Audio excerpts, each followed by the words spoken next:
বাংলাদেশ ইসলামী front Chittagong উত্তর জেলার নবগঠিত 2025-27 কার্যকরী পরিষদের অভিষেক অনুষ্ঠান অনুষ্ঠিত হয়েছে।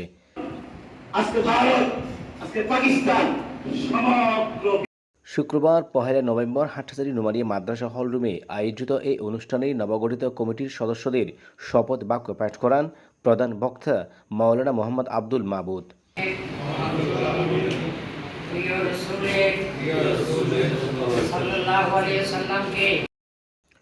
অনুষ্ঠানে সভাপতিত্ব করেন বাংলাদেশ ইসলামী ফ্রন্ট চট্টগ্রাম উত্তর জেলার সভাপতি অধ্যাপক আলহাজ মীর মোহাম্মদ আব্দুর রহিম মনিরি।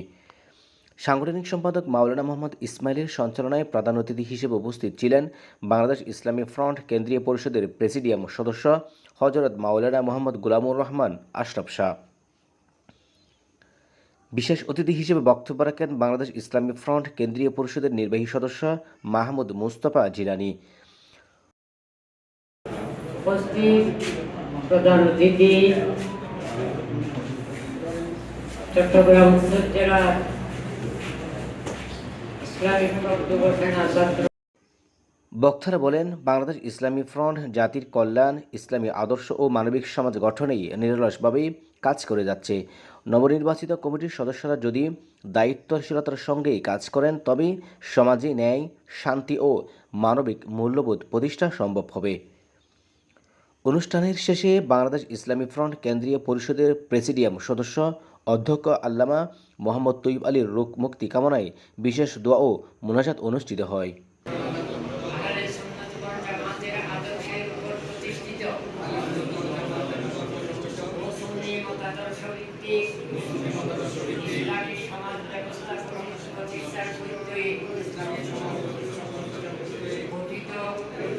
একমাত্র জাতীয় চট্টগ্রাম উত্তর জেলা শাখার এই দায়িত্ব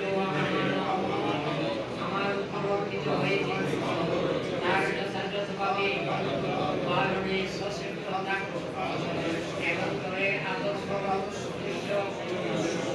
শৃঙ্খলা বিরোধী কোনো প্রকারে অঙ্গীকার